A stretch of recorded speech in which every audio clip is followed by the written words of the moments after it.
After the session, the high priest was unable to contain his fear. His hands were shaking, his sweat was pouring down all over his body, and he had a severe headache that was numbing his vision. What was it? Admiral Kesat ordered the shaking priest that he compose himself. "This is a matter of state security," he screamed, his patience running low, and his subordinates were waiting for him. Assistants frightened by the state of their high priest, the beacon of their faith on this world, High Priest Iad was not easily frightened. He had seen the depths of the high realm before, where the consciousness of the abstract roamed real and free. Even for a psionic species like his own amongst the Neri, few had managed to reach the level of elevated ascendance as he did. I just never imagined, he tried to articulate, still holding his head with his sweaty blue hands, his 14 fingers feeling like obverb-varian soup. "I can't add it. I'm getting really concerned right now. I've never seen you like this, Admiral," said his impatience, turning into, "I just never imagined he would try to articulate it. Fear and anxiety. Sorry, I'm trying to pull myself together." Iad managed to say slowly, sitting on the floor of the altar of eternity, looking at the idols of the Mother Goddess and her celestials with a sense of loss and dizziness. "Whatever you saw, I see by your reaction, is not something to take lightly," said the Admiral, now trying to empathize with the tired priest by sitting by his side. "And you be right," said Iad, now more or less capable of focusing on the conversation. "I saw not what you did, but surely it couldn't be something you haven't seen before, nothing we couldn't deal with. I wish that were the case. I wish you were right. But the truth of the High Re is indisputable," said the now grieving-looking priest. "How so?" "Eid, the deities of the High Realm have always been something our priesthood has been able to deal with. Even the gods of the other races are within your habils, as opposed to these ones." "These ones are not something I or any other ordained individual could deal with. What do you mean by these gods you made me?" "Channeled they are, like nothing I've ever seen or even conceived of before. Nothing like our celestials of the gods of any other race I've dealt with," said the priest, his face not changing from his concerned state. Iad knew something was off ever since the Admiral brought in the offerings for the ritual. It wasn't so much his psychic senses, but more like he had a feeling that something was off. There was a physical sensation that was similar to being watched in the dark, and he was unable to fathom the origin of such snooping eyes. The military had placed in front of him a collection of holy artifacts from this species that was only lightly familiar with God's 5 holy books. 7 miniature statues, 4 paintings, and 5 small amulets of unknown significance, all of which are associated with the cults of Buddhism diets that are distinct from those of this mysterious species. The Federal Assembly of the Nana Nations was on the verge of war due to their unwillingness to give up a system that he had intended to colonize first. These items were secretly collected after several covert operations were carried out simultaneously around trade posts, ships, and cultural and diplomatic institutions.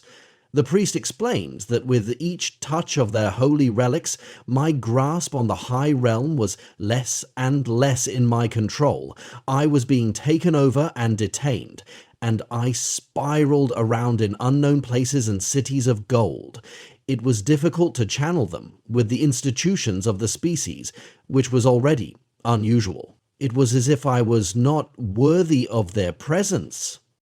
Silver and precious stones, exotic domains, characterized by ethereal clouds and sounds of harmony. The blasphemy of our own mother is the only other deity that I have ever witnessed pausing. One of the military assistants asked, "How could you defile your position in such a manner, insulting the glory of the mother of all, a glory that is small on par with rivers of blood and cities of marble?" And then he snapped his ear to the point. I've seen their power and authority over their children. I've seen the devotion of their kind. I've seen lakes, rivers, and oceans of blood spilt in their names. I've seen the greatest glories and the worst of atrocities in service of their own heaven. I've seen the young aide descend into a frenzy of anxiety and erratic anger. I've seen it all. I've seen it all. I've seen it all. I was completely taken aback by the sudden outburst of emotions that the famously stoic high priest experienced. His orders went unanswered as the prophetic madness continued, and they saw me, they saw us, our people, and our celestials. Can you believe that the mother herself was terrified by their power? Their faces of imperium over souls, life, death, and blood, our blood, told me that at this point the admiral realized that something had gone horribly wrong and gave orders for his assistants to accompany the high priest along with his own acolytes so that they could be contained and treated. As the high priest was being removed from the situation, a fundamental fear of being persecuted overcame him as he listened to the warnings of the inconsolable. If they do not leave their children alone, they will be our doom. Yahweh will burn our cities. Brahman will curse our minds. The Great Spirit will strike. Can't you see doom? They told me that Kar will be a delight in our hearts. Tangri will feast in our blood. Their children, Admiral, take him out already. Their mother, Mary, warned me that peace or absolute peace would be the best option. Doom, listen to them.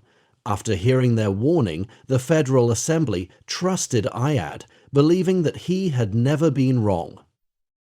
Despite the fact that there was a significant amount of opposition, the covert pressure coming from the military ultimately guided their decision. The majority of the Assembly voted in favor of withdrawing their claims to the system in favor of the United States. His vindication would come after humanity was attacked by the scourging lackey. The proud empire of enslaving cannibal reptiles took human diplomacy for weakness and, in a surprise attack, glassed their colony in Alpha Centauri and enslaved and, in some cases, ate the people who lived there.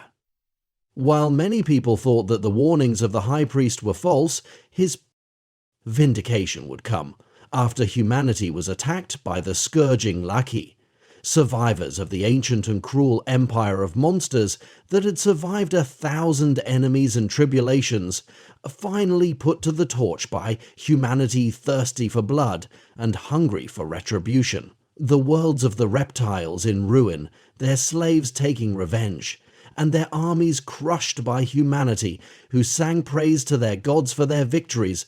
No one doubted that they had no doubts about their victories.